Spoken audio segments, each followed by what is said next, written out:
The valuation of cryptocurrencies is not straightforward at all. With any other asset class, we can just estimate what will be the future cash flows. For example, with rental property, what will be the future rent incomes? Or with stocks, what will be the future dividend payments? But with cryptocurrencies, we usually do not have future cash flows.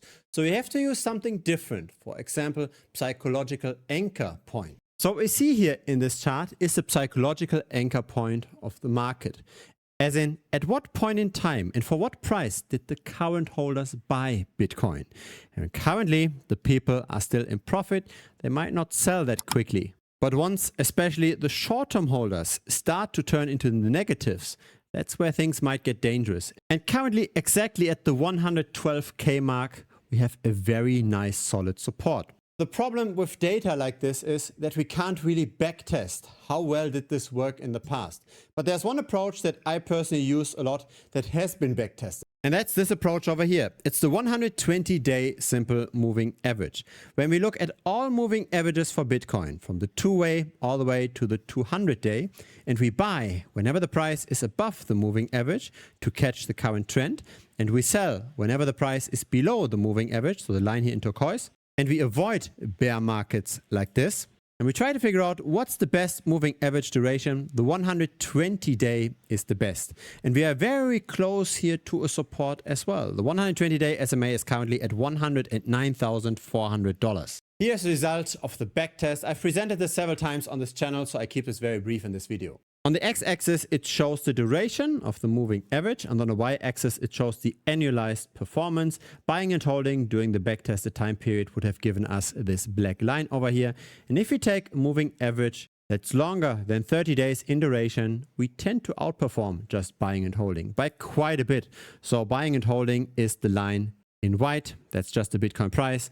And trading, according to the 120-day simple moving average, gave us this here in turquoise. So really, if we follow a moving average, we might as well take the 120-day SMA. Historically, it was an approach that worked phenomenally well. And so really, it appears as if the current price in Bitcoin is a critical support on many levels. What we see over here is the short-term holder cost basis. So that's the line in blue, and the green line below that, and the orange and the red line above that is simply just a buffer around that line. We are extremely close to the short-term holder cost basis.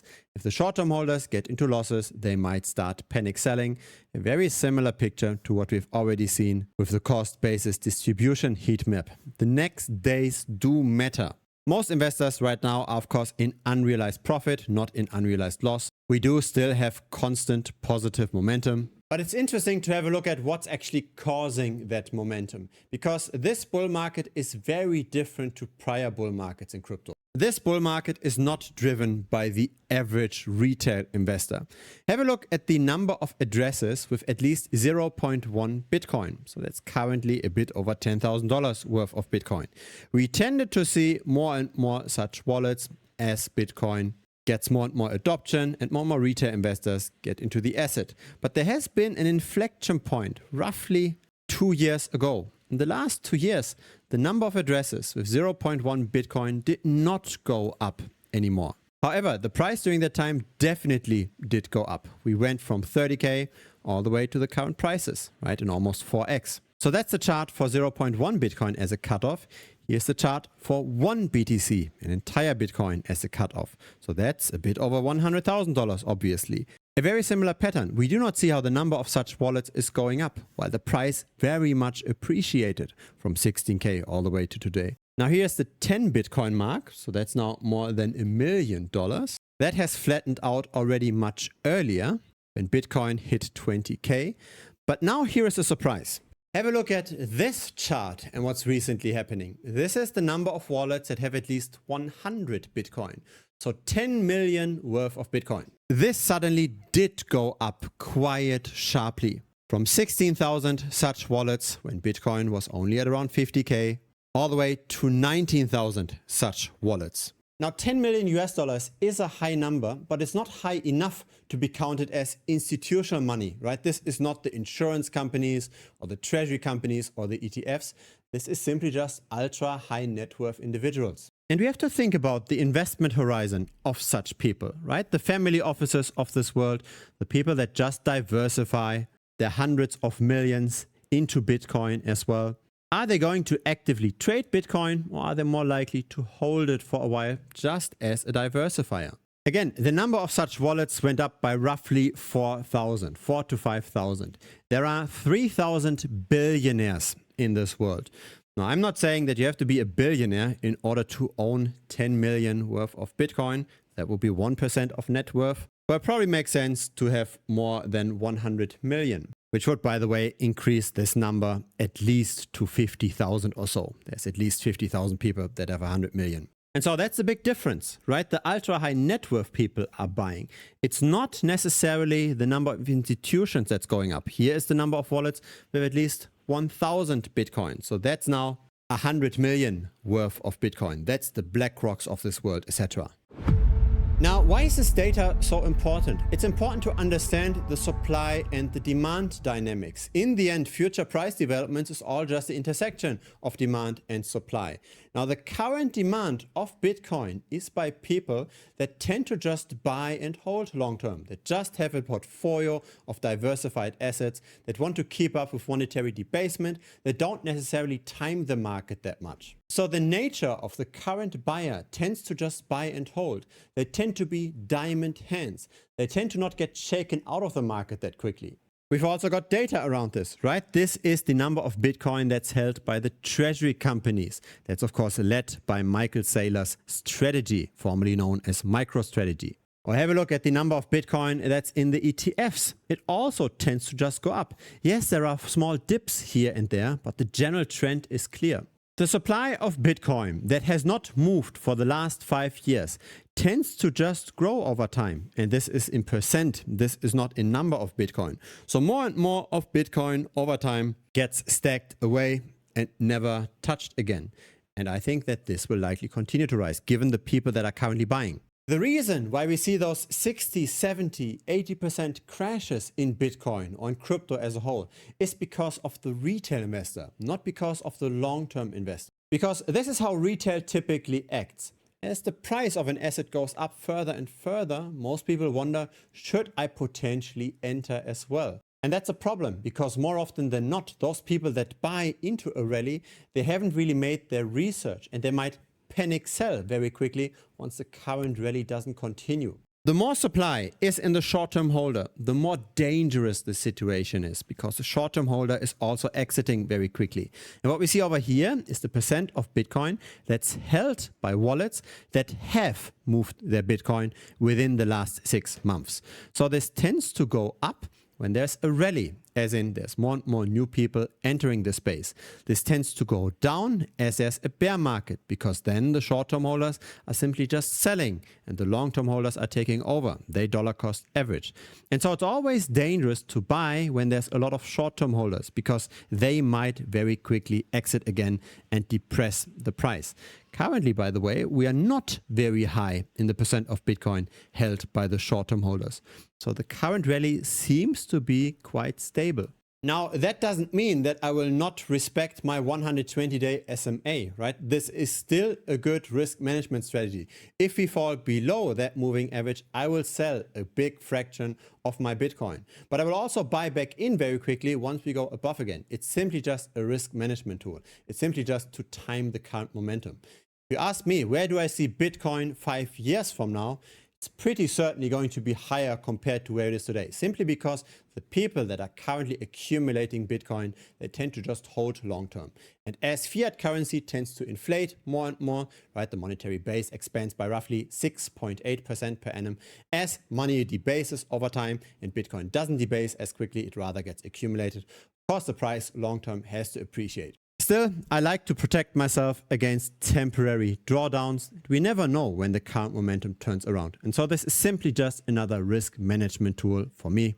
It worked quite well in the past. It might as well work in the future. And so as long as we stay above the $109,400 mark, I'm happy. Once we close a day below that, I will be much more cautious. But again, I get back in very quickly once we are above.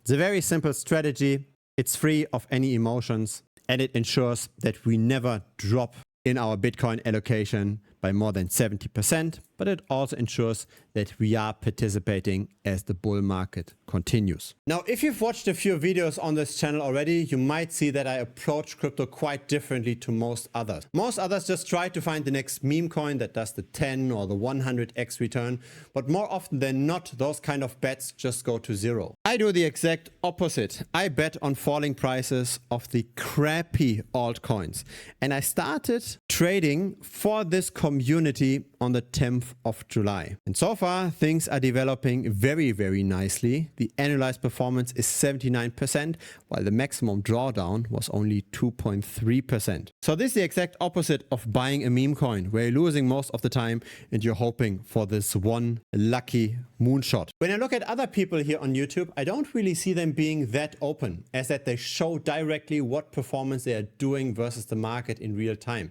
And I also don't see them just trading for the community, because it's not that easy to walk the walk, right? Most people just talk the talk. It's easy. Words are cheap, but performance is actually what matters. What I like most about this performance is that we started trading over here and Bitcoin went up and down and up and down. We already had our 12% corrections, and at the same time, the capital pool simply constantly appreciated, with again very little volatility. And so this is how most people get burnt in crypto, right? They see a meme coin, for example, how it's going up, and they're wondering how much higher can it go. So for example, this here, Bonk, right? Bonk shoots up. People consider, hey, should I maybe buy? They might be buying over here, and then things turn out positive short term, but then the exit is never found. Then the asset just continues to get held over time, and then prices crash further and further. And then as we settle at a lower price, that's when most people sell. Another rally follows. The hope is that Bonk reaches similar heights to the prior heights, and again, it doesn't work out. The issue really is that those exit points are much harder to find than the entry points. Prices tend to be low for a longer time than they tend to be high. Those exits are just very brief moments in time. It's the same with everything, right? It's also with Fartcoin, as in the exit is the hard thing. The entry is okay. Buying when nobody is looking is somewhat possible, but selling when we peak in the price just for a few days, that's really what gets wrecked most people. Most people don't exit on time and then just see the price coming back down. The effect is of course the strongest with the meme coins. Right here we've got Dogecoin, the same thing. Things go up quickly. There's a few days where it might make sense to sell, and then if those days are missed, the opportunity of selling is gone again. I try to approach the market very differently. I try to look at what are most altcoins actually doing long term, especially the altcoins that have very high token inflation, where more and more tokens hit the market because the insiders want to sell, because the venture capitalists, they get now token unlocks. They are selling constantly and they depress certain altcoins long term. And I'm simply just betting on those altcoins continuing to do worse compared to the rest of the market. And that's how I make this long-term outperformance, and especially outperformance that's independent of the general market environment. This is one of my favorite websites. It's Tokenomics.ai. It lists various altcoins with their token unlock. And let's have a look, for example, at Fetch.ai. It went crashing and burning, and it's close to an all-time low relative to Ethereum. And the reason is, of course, token unlocks, as in there's more and more tokens that hit the market. And that depresses the price if the demand doesn't grow as quickly. And that's usually the case. Have a look at this jump over here, right, in July of 2024. This is really where Ethereum outperformed Fetch AI massively. Ethereum doesn't have all those unlocks. Ethereum's supply increase is very, very modest, but it's not modest for most altcoins. And that's where we see the outperformance of Ethereum relative to Fetch AI. This here is an outperformance of 177%. Have a look at this. I like to trash on this altcoin all the time here publicly on YouTube. This is Balancer.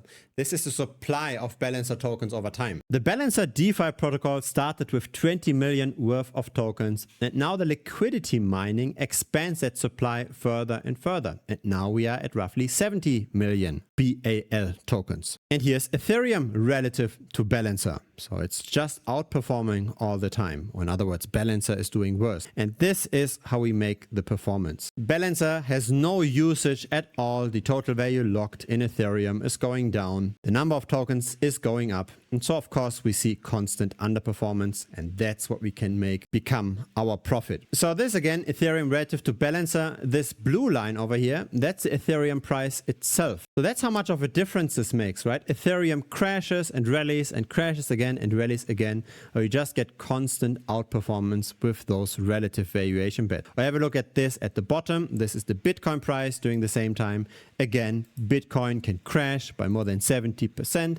And our position here just continues rising. The alpha in crypto is to simply do the same thing that the insiders are doing. The insiders are dumping on retail by having more and more token allocation, and we simply just have to make similar kinds of moves. When they are depressing the price and they make money with their price depression, we simply do the same. We are not insiders as in we don't really know what's going on with the project, but we do know that the project will have more and more tokens over time, and those tokens will be selling pressure. Now, unfortunately, the capital pool has already closed for deposits until end of the year. There will be a new capital pool starting in 2026, but for now we are just trading with the capital that's currently available, that has already been deposited. But there's still a way to make the same kind of performance, because I still share every single trade that I make for the community pool.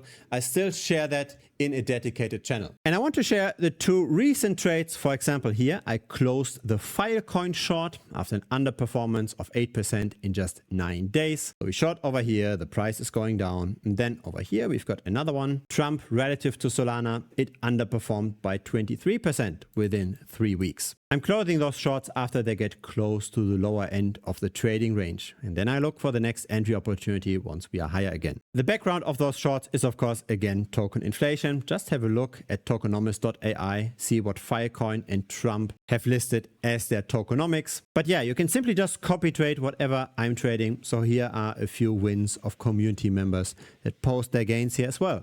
Now, I understand the doubts. Just because I've been successful with this strategy doesn't necessarily mean that everybody that makes similar trades will also be successful. But I want to make this as simple as possible, and I also want to make this as risk-free as possible. So here's my offer for the first quick win. You simply join Premium and watch 2 videos that are 1 hour in total in length. You're watching this one over here, using perpetual futures on Hyperliquid to bet on relative valuations. And you watch this one over here, very important, risk management with relative valuation bets. Once you've watched those 2 videos, you know exactly how to set up trades like this or trades like this, so that you don't continue losing money with roller coasters like this. Once you've watched those 2 videos, then please join the community chats. When you've joined the chats, I will get an alert message that you have joined Premium, and I will send you a direct message with my current favorite trade. A trade very similar to Balancer. Now, Balancer's token supply is getting close to its maximum cap, so it's not necessarily the best trade anymore.